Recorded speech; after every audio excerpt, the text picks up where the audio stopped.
네, 오늘 3부는 여한구 통상교섭본부장과 함께하겠습니다. 어서 오세요. 예, 안녕하십니까. 제가 좀 전에 들었는데요.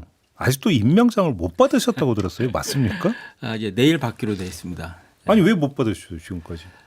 뭐 계속 이제 한미 협상 하느라고 출장 다니시느라고. 예, 출장 다니고 또 우리 국무총리께 예. 받도록 돼 있는데 예. 또 총리님 임명될 때 또 시간도 있었고 그러다 보니까 이제 내일 받도록 돼 있습니다. 내일 받으세요? 예, 그동안 고생 참 많이 하셨습니다. 네, 좀 어떻게 감사합니다. 조금이라도 좀 쉬셨어요? 예, 조금 쉬고 있습니다. 예. 이거 참. 지금 미국을 몇 번 오고 가신 거예요 그동안? 지금 한 5-6번 오간 것 같습니다. 이야, 그래요. 참 고생 진짜 많이 하셨는데 여쭤볼 게 참 많은데요. 이거부터 좀 말씀을 좀 듣고 싶은데 어떤 말씀을 하신 바가 있냐면 통상 패러다임의 변화는 이제 시작이 됐다. 이런 말씀을 남기신 바가 있습니다. 어떤 뜻으로 이런 말씀하셨던 겁니까? 예, 제가 사실 트럼프 일기 때도 이제 한미 FTA 폐기 그런 위기도 겪고 했었는데 트럼프 2기에서는 트럼프 일기에서는 어떤 그 FTA의 틀 내에서 개선을 좀 추진을 했다라 그러면 트럼프 2기는 이 그 글로벌 통상 질서의 판을 새롭게 짜려고 하는 그게 특징이라고 볼 수 있습니다. 이제 그러다 보니까 사실 지금은 우리가 예측하기 어려운 그런 크고 작은 통상 이슈나 이런 것들이 남은 트럼프 대통령 임기 동안 나올 수 있는 그런 가능성을 배제할 수가 없죠. 그래서 이 트럼프 대통령의 그 관세에 대한 사랑 그리고 또 이 통상을 어떤 그 레버리지로 삼아서 우리 저 국제 관계에서 활용을 하려고 하는 그런 게 너무나 강하기 때문에 사실 통상 쪽에서는 이게 네버엔딩 스토리다. 이렇게 말씀을 드릴 수가 있습니다. 그 말씀은 지금 팩트시트까지 채택이 됐는데 또 뭐가 어떻게 나올지 모른다는 뜻을 깔고 지금 하시는 말씀이실까요? 사실 우리가 이번에 팩트시트를 통해서 이제 마무리를 했고 네. 그로 인해서 상당 부분의 이제 불확실성은 줄어들었다라고는 생각을 합니다. 근데 사실 뭐 앞으로도 계속 협의 과정이 남아 있고 이제 구체화하는 과정에서 그렇기 때문에 사실 우리가 긴장을 늦추기는 지금 너무 시기상조다. 저는 그렇게 생각합니다. 그래요. 예. 그러면 좀 거칠게 자유무역의 시대는 끝났다 이렇게 봐야 되는 겁니까? 저는 사실 자유무역을 우리가 지난 수십 년 동안 이해했던 그 형태는 다시는 돌아오지 않을 거라 당분간은 그래요. 다시는 돌아오지 않을 것이라고 생각하고 하지만 지금 뭐 또 이 자유무역 그리고 이 다자 체제를 강하게 지지하는 그런 중견 국가들이 많이 있습니다. 네. 그래서 사실 좀 계속 어떤 혼돈의 시기, 저 미국이나 중국의 어떤 지정학적인 갈등이 이제 계속되면서 또 뭐 국가 안보와 또 이런 뭐 자유무역 경제 이슈가 이제 섞이면서 그러면서 또 계속 또 이제 공급망의 불안, 그리고 또 이 디지털 같은 이제 기술의 급격한 변환으로 또 이제 판이 또 새롭게 짜여지고 이런 여러 가지 좀 혼란스러운 상황이 계속 될 거라고 저는 보고 있습니다. 그러면 트럼프 시대가 끝나도 다시 말해서 임기가 끝나도 이 흐름은 바뀌지 않을 거라고 보시는 거예요? 예, 사실 2017년도에 그 트럼프 일기가 들어왔을 때 어떻게 보면 좀 변곡점으로 꺾였다. 이 자유무역 일기 때. 그렇죠. 예. 왜냐하면은 그 이후에 바이든 행정부에서도 사실 많은 분들은 그럼 자유무역으로 이제 돌아가지 않을까 그렇게 기대를 했었는데 좀 아니었죠. 예. 바이든 행정부에서도 사실 그 트럼프 일기에 어떤 뭐 철강 관세라든지 이런 거를 계속 계승하면서 또 어떤 수출 통제라든지 경제 안보 조치 이런 걸 또 계속 강화를 해왔거든요. 블록화 뭐 추진은 그런 부분이 그렇습니다. 좀 있었죠. 예. 그래서 뭐 그 3년 후에 미국에서 어떤 정부가 들어오든 간에 지금처럼 굉장히 어떤 뭐랄까요 극단적인 형태의 이런 거는 조금 완화될 수가 있어도 그래도 이제 그 자국의 어떤 산업을 보호하고 또 여러 가지 그 산업 정책을 쓰고 그리고 또 안보와 이 경제를 이제 융합해서 하는 이런 추세는 앞으로도 상당 부분 계속 지속이 될 거라고 봅니다. 그러면 속도와 방식은 조금 달라질 수 있어도 방향은 안 바뀔 거다. 저는 그렇게 보고 있습니다. 그래요? 예. 좀 더 그럼 구체적으로 들어 조금 전에 잠깐 언급을 해주는 트럼프 일기 때 한미 FTA 재협상 들어간 그때 저기 주역이시잖아요, 사실은. 뭐 그때는 제가 주미 상무관으로 그러니까. 협상에 참가를 했었습니다. 그럼 그때하고 지금하고 비교하면 어떤 점에서 가장 확연한 차이가 느껴지세요? 예, 트럼프 일기 때 우리가 그때를 보면 사실 그 관세나 비관세 우리가 굉장히 전형적으로 통상 협상에서 다뤄왔던 네. 그런 이슈들을 주로 다루면서 또 그때는 USTR 대표 그 보통 USTR이 협상을 다 하지 않습니까? 무역 대표부. 그렇죠. 예. 거기랑 협상을 하면 다 됐고 그리고 협상을 하고 나면 반드시 문서화 작업을 해서 양측이 문서로 합의된 부분만 각자 발표를 네. 하고 이게 사실 노말이었습니다. 근데 사실 트럼프 2기에서는 요번에 우리가 경험을 했듯이 관세 비관세 이슈뿐만이 아니라 뭐 무슨 투자 그리고 뭐 외환 구매 뭐 등등 굉장히 그 비정형적인 그리고 이슈가 굉장히 그 경제 뭐 안보 다 섞여 가지고 네네네. 그렇게 됐었던 것이고 협상 상대도 지금 이제 USTR만 하는 게 아니라 상무부, 맞아요. 재무부 그렇죠. 또 여러 플레이어들이 있다 보니까 또 그런 부분 그리고 사실 뭐 우리나라뿐만이 아니라 뭐 일본 뭐 많은 나라들이 다 경험을 하지만 이게 문서로 합의되지 않은 상태에서 그 서로 뭐 발표를 하고 그러다 보니까 일반적으로 좀 약간 혼선이 우리 일반 국민들 보시기에는 예. 좀 혼선이 있다 이렇게 느낄 수 있는 그런 건데 어떻게 보면 지금 이게 뉴 노말이 지금 돼가고 있는 네네네네. 그렇게 볼 수가 있죠. 근데 하나 여쭤볼게. 한미 FTA가 지금도 의미가 있다고 보세요? 예, 한미 FTA가 의미가 있습니다. 왜냐하면은 사실 뭐 관세 부분에 있어서는 그 의미가 굉장히 퇴색된 측면이 있는데 사실 FTA라는 거는 수십 년간은 이제 협정으로서 그 포괄 범위가 예를 들면 서비스 시장 개방, 우리가 뭐 말하는 뭐 금융, 법률 혹은 이제 우리의 뭐 컨텐츠 이런 서비스 개방도 포괄을 하고 있고 사실 또 투자들 많이 하지 않습니까? 그런데 그렇죠. 이제 상호간에 이제 투자자 보호를 위한 그런 규범이라든가 그리고 뭐 지재권, 지식재산권 그런 보호라든가 뭐 환경, 뭐 노동 등등 사실 어떻게 그리고 원산지 기업들한테 중요한 원산지 그래서 사실 기업들한테는 이제 무역하는 데 있어서 관세도 중요하지만 이런 규범과 어떤 이런 규범에 있어서 안정성과 예측 가능성을 확보하는 게 굉장히 중요하거든요. 그런 측면에서 한미 FTA는 아직 역할을 많이 하고 있습니다. 그러면 구체적으로 다음 달에 한미 FTA 공동위원회가 열린다고 하는데 지금 본부장님이 수석 대표 아닙니까? 예, 그렇습니다. 그럼 여기서 주된 의제가 어떻게 되는 겁니까? 저는 사실 이게 우리가 한미 FTA 공동위원회를 USTR 대표와 저희 간에 한다라는 게 굉장히 의미가 있다라고 보는 게 사실 이 트럼프 2기는 이런 FTA나 뭐 자유무역이나 이런 것들을 사실 부정하는 입장이 크거든요. 그렇죠. 그리고 또 다른 나라들 보시면 미국이 뭐 말레이시아나 뭐 EU 이런 데랑 어떤 새로운 협정을 상호무역 협정이라는 새로운 협정을 체결하려고 하고 있는데 네. 사실 우리는 아니 한미 FTA가 있는데 우리 기존 틀을 활용해서 하자라고 설득을 해서 지금 이거를 하는 거거든요. 그래서 그런 의미가 있다라고 보고요. 예. 그래서 그런 측면에서 그 요번에 팩트 시세에 나왔던 뭐 여러 가지 뭐 자동차 안전 기준이라든가 뭐 검역 절차 그리고 뭐 여러 가지 뭐 지재권, 환경 뭐 등등 이런 부분에 좀 이제 구체적인 후속 작업을 할 계획입니다. 그러면 관련해서 좀 몇 가지 우리가 이제 워낙 그 뭐 이제 3,500달러 투자라든지 이런 쪽에 집중이 돼 있으니까 상대적으로 좀 많이 안 달았던 거 몇 가지 좀 여쭤볼게요. 네. 지금 검역 관련해서 US 데스크가 설치가 되고 생명공학 제품 규제 효율화 내용이 팩트시트에 담겼습니다. 이거 구체적으로 이게 무슨 이야기가 되는 겁니까? 예, 사실 그 우리 농산물 부분은 이번에 추가 개방은 없는 것으로 양측이 합의를 했다라는 걸 먼저 명확하게 말씀을 드리고요. 사실 이거는 절차적인 부분입니다. 우리 이 농산물 측면에 있어서 실체적인 부분은 과연 우리가 이제 과학적인 그런 분석을 통해서 병충해나 이렇게 해서 우리 국민의 건강이나 안전에 위협이 될 수 있느냐 이거를 판단하는 게 실체적인 부분인데 이 부분은 전혀 영향이 없습니다. 근데 다만 이제 절차적인 측면에 있어서 양측 간에 뭐 어떤 오해나 이런 걸 방지하는 그런 게 사실 또 중요하거든요. 예를 들어 검역 절차를 간소화 만약에 했다고 쳐요. 그 간소화의 결과가 수입 확대로 연결이 될 수도 있는 거 아닌가요? 그러니까 예를 들면요. 사실 우리가 이제 과학적 그런 저 분석에 필요해서 자료를 요청을 하면 근데 우리는 필요하다라고 생각해서 자료를 요청한 건데 미국에서는 예를 들면 이게 수백 페이지고 그래서 이게 반드시 필요한 거냐? 이게 너무 과다한 거 아니냐?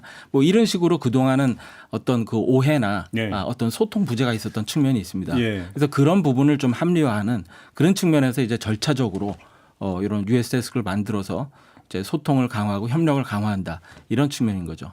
그러니까 절차 분쟁 소지를 없애버린다 이렇게 이해하면 되는 겁니까? 그렇습니다. 예. 그래요? 예.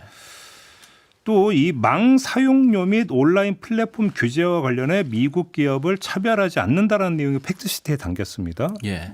이것도 결국 디지털 시장 개방으로 연결되는 거 아니냐 이런 또 진단도 있던데요. 어떻게 봐야 되는 겁니까? 사실 저 디지털 시장은 이미 많이 개방이 되어 있고요. 예. 근데 그 중에서 혹시라도 이제 국가 안보에 그 해가 될 수 있는 그런 부분은 우리가 이제 철저하게 보호를 해야 됩니다. 네. 근데 사실 우리 디지털에 있어서는 우리가 또 생각을 해야 될 부분이 우리가 지금 AI 3대 강국으로 이제 지금 그 목표를 삼고 있지 않습니까? 그러기 위해서는 사실 빅테크 기업들이 한국에 투자도 해야 되고 AI 데이터 센터도 만들어야 되고 네. 또 우리 기업들도 미국의 이런 그 최첨단 기술을 좀 활용하고 해야 되는데 그러기 위해서는 양측 간의 어떤 비즈니스 친화적인 환경이 조성이 돼야 됩니다. 그래야 이제 미국 기업들이 마음 놓고 투자를 할 수가 있으니까요. 네, 네, 예. 네. 그런 측면에서 이해를 해주시면 될 것 같습니다. 그래요? 예. 근데 궁금한 게 하나 있는데요. 네. 지금 연방 대법원에 가 있지 않습니까? 네. 연말연초에 연방 대법원 판결이 나온다고 하는데 만약에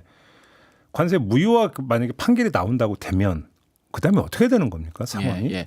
그 미국 대법원 판결에서 지금 그 커버하는 것은 상호 관세고요. 상호 관세죠. 예. 자동차라든지 철강 이런 품목 관세는 그거는 상관이 없는 근거 법률이 다르니까. 근거 법률이 다릅니다.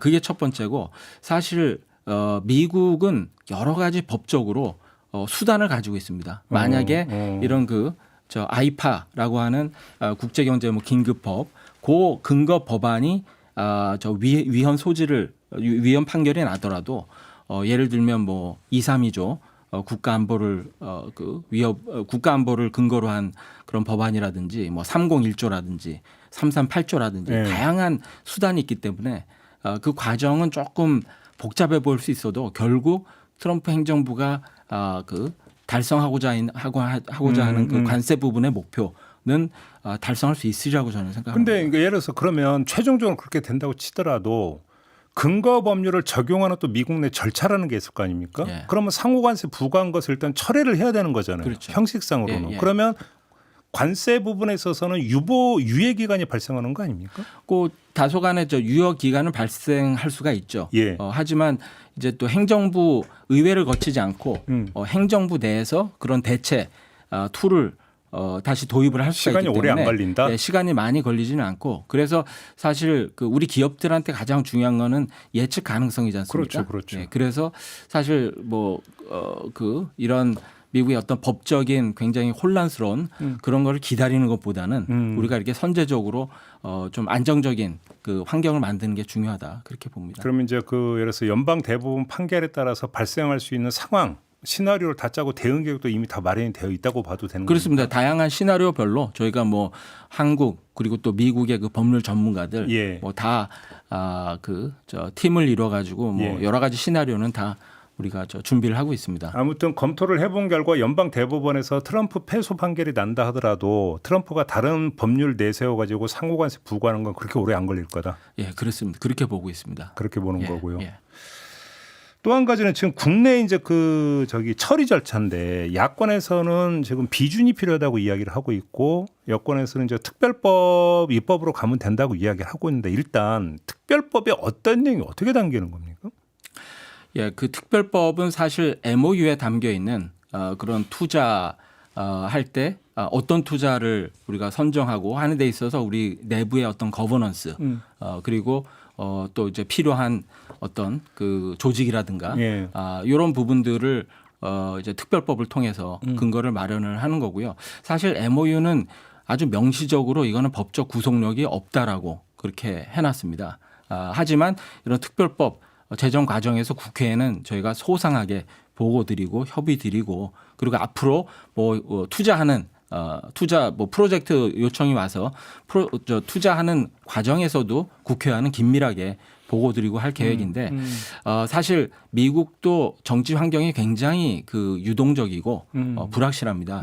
그래서 그러한 변화에 따라서 우리가 신축적으로 대응할 수 있는 그렇게 하기 위해서는 좀 저는 그 이렇게 좀 신축성을 부여하는 그게 우리의 국익에 맞다라고 봅니다. 아니 바로 그 지점인데요. 저희도 전문가 인터뷰인데 바로 그 점을 제기하더라고요. 그래서 우리가 유연하게 신축적으로 미국에서 발생하는 상황에 따라서 즉각 대응하려면 비준위로 해버리면 더 이상 이걸 해볼 방법이 없으니까 그렇게 안 가는 게 낫다. 그 얘기까지는 이해가 되는데 근데 이 이야기를 거꾸로 뒤집어 버리면 우리는 팩트시트까지 만들었고 했으니까 변화 가능성은 별로 없다라고 지금 이야기를 해왔는데 그게 아니라 그럼 미국에서 다른 상황이 또 발생할 수 있다는 얘기가 되는 거잖아요. 그 얘기는. 사실 MOU도 보시면 굉장히 그 큰 원칙이나 이런 거 위주로 돼 있고 사실 구체적인 많은 부분은 실제로 프로젝트 이행 과정에서 구체화 될 겁니다. 그럼 예를 들어서 트럼프 대통령이나 미국 행정부에서 변심 내지 변침 가능성을 어떻게 봐야 되는 겁니까? 트럼프 행정부는 사실 불확실성에 가장 큰 특징을 두고 있기 때문에 여기서 저 확정적으로 말씀드릴 수는 없는데 그 변화가 사실 우리한테 유리한 쪽으로 올 수도 있다라는 저는 생각을 하고요. 무슨 말씀이세요, 그 얘기는? 어떤 점에서 그렇게 보세요? 사실 그거는 일본도 마찬가지고 이제 우리 한국도 마찬가지고 한데 이 프로젝트가 굉장히 큰 돈이지 않습니까? 뭐 5,500억 불이나 3,500억 불. 그런데 이게 이제 향후 3년 동안 미국 내 그 정치 상황에 따라서 많은 변화가 있을 수 있다.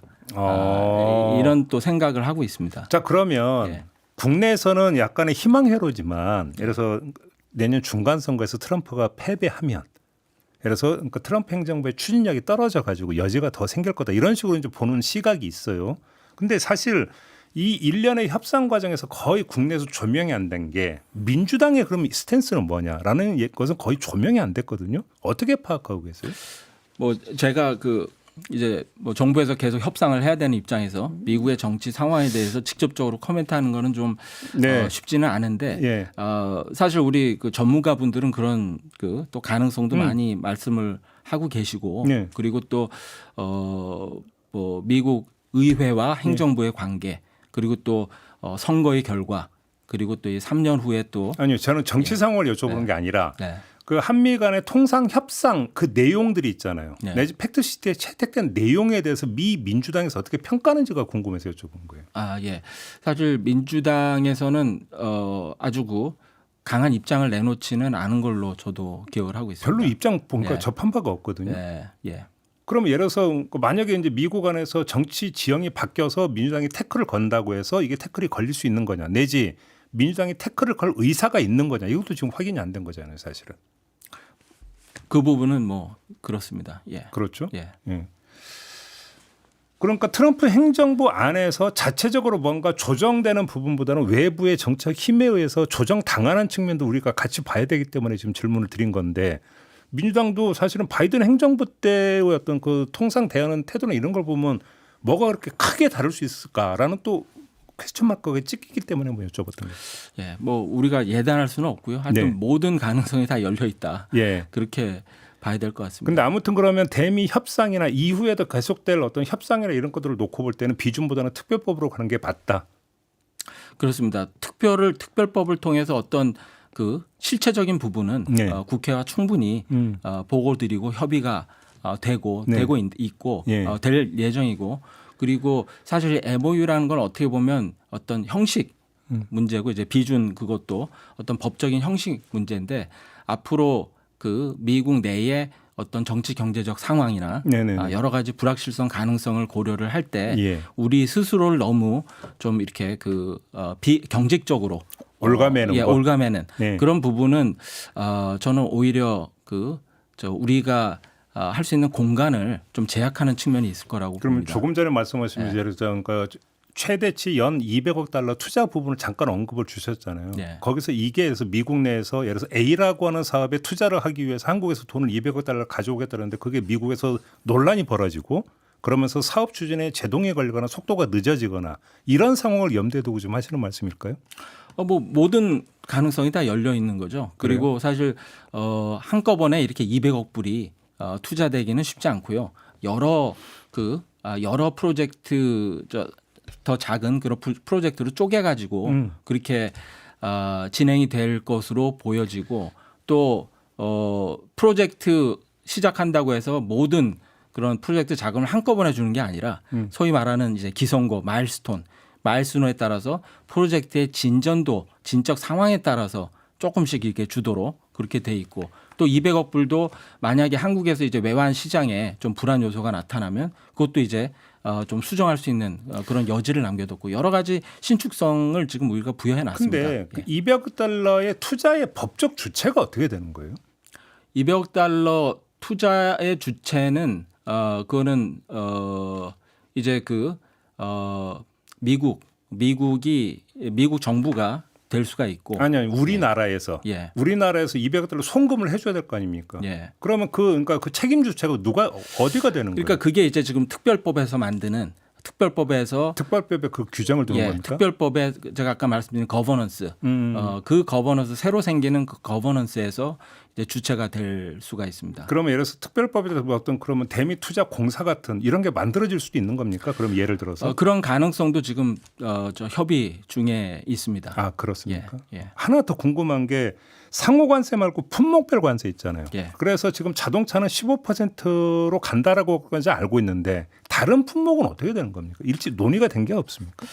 예, 지금 자동차가 15% 그리고 이제 그 바이오 네. 바이오 부분도 이제 15%그 MFN EU나 일본에 준 것과 그 비슷한 수준으로 준다라고 돼 있고 사실 우리가 아쉬운 부분은 지금 철강입니다.